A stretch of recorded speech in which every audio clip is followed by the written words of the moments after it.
खुलुमबाय गोजोन फुंबिलि गासै खौरां नायगिरिफोरखौ बरायबाय लोगोसे आंनि बे चेनेलखौ साबस्क्राइब खालामगोन होननानै आं साफ्रोम नायगिरिफोरखौ आसा खालामबाय। दानिया फैदो खौरांखौ जागायदिनि। थांनाय सानखालि क'क्राझाराव थानाय बड'फा कालचारेल कमप्लेक्सआव एनडिए मित्र ज'ट दोलोनि गोनांथार जथुमा खुंनाय हाबाफारि लानाय जादोंमोन आरो बे हाबाफारियावनो बिटिसि ओनसोलनि गोदानै देरहासार जानाय बिपिएफनि गासै एमएलएफोरजों लोगोसे बिटिसिनि गाहाय खुंगिरि हाग्रामा महिलारियाबो बाहागो लादोंमोन। एरैहाय आसाम प्रदेश बिजेपिनि आफादगिरि दिलीप शइकिया आरो एमएलए जयन्त मल्ल बरुवाजों लोगोसे गुबुन गुबुन बिबाननि बिबानगिरिफोरा बाहागो लायो। मख'जाथावदि बिजेपिनि आफादगिरि दिलीप शइकिया बिथाङा क'क्राझाराव फैनानै एनडिएनि लोगो हानजा बिपिएफनि गासैबो देरहासार एमएलएफोरजों लोगोसे बिपिएफ हानजाजों लोगोसे जर'खा बाथ्रा सावरायलाङो। बिथाङा बिटिसि जौगाखांनायनि थाखाय बिपिएफनो मन्थ्रि होनायनि इसारा होलांदों होनना मिथिनो मोननाय जादों। गुवाहाटीआव बिबायारि जाफ्लानानै रां खावनायनि जाथाय बिबायारि जाफ्लानानै रां खावदों। गुवाहाटीनि लाखटकेयाव थानाय जुवेलारि रडआव साननि समावनो 1.5 लाख रां खावनानै लांनाय जाथाया सोराङाव फैदों। गोबां बिबायारिफोरा खौसे फैनानै सासे सुबुंनिफ्राय 1.5 लाख रांखौ जबरदस्ति लानानै थाङो। ओनसोलनि सुबुंफोरा फोरमायनाय बायदिब्ला रां बिनायाव जुदि हराब्ला उन्दै बिबायारिफोरा हमथाना लाखियो, बेनि उनाव गिदिरफोरा जबरदस्ति खालामनानै मोदोमाव थानाय मुवा बेसादफोरखौ खावना लानानै थाङो। बे जाथायनि मोनसे भिडिअ'आ सीसी केमेरायाव सेबखांजादों। बे जाथाया ससियेल मिडियायाव गोख्रैयै गोसारगासिनो दङ। आथिखालाव पुलिसआ जाथायनि सायाव केस थिसननानै नायबिजिरनायखौ जागायदों।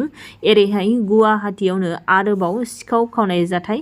गुवाहाटीनि रुक्मिणी गावआव रन्जन बहरामुलि मुंनि सुबुंनि न'आव बे सिखाव खावनाय जाथाया जायो। सिखावखौ सीसीटीवी केमेरायाव रोखायै नुनो मोननाय जादों, नाथाय दासिमाव सिखावखौ हमनो हायाखै। आथिखालाव पुलिसनि नायबिजिरनाया सोलिगासिनो दङ होननानै मिथिनो मोननाय जादों। एमसिएलए खलिलुर रहमाननि थाखाय बिपिएफ दोलोनि दरजाया अरायै खुला थागोन।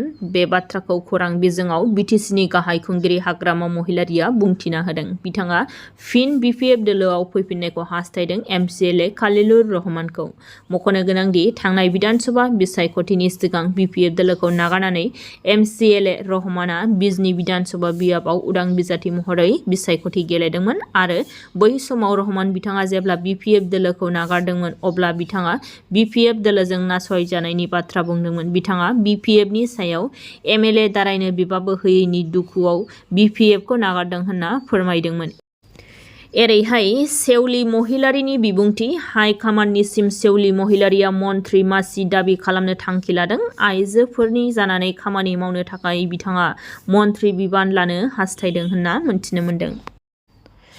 बाक्सा जिल्लायाव बाइक सिखाव हमनो मोननाय जाथाय। उत्तम स्वर्गियारि मुंनि बाइक सिखावखौ हमनो हादों होनना मिथिनो मोननाय जादों। बरमा आरो आटियाबारि पुलिसआ सेबनानै बाइक सिखावखौ हमनो हादों।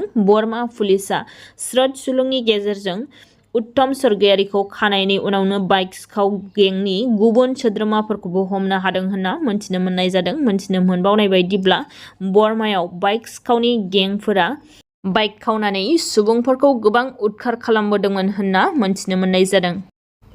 फैगौ 12 मे खालारखालि गुवाहाटीनि खानाफारायाव डक्टर हिमन्त बिश्व शर्मानि समायखिरा लानाय हाबाफारि। बे हाबाफारियाव हादरनि गाहाय मन्थ्रि नरेन्द्र मदि, मोन 20 हादोरसाफोरनि गिबि मन्थ्रिफोर, गोबां मिरुनि दैदेनगिरिफोर, बिजेपि दोलोनि बुथ कमिटिनि आफादगिरिफोर, हादोरसानि गामि गाव पन्चायतफोरनि सायख'जानाय थान्दैफोर आरो 1 लाखनिबो बांसिन सरासनस्रा सुबुंफोरा बाहागो लागोन होनना मिथिनो मोननाय जादों।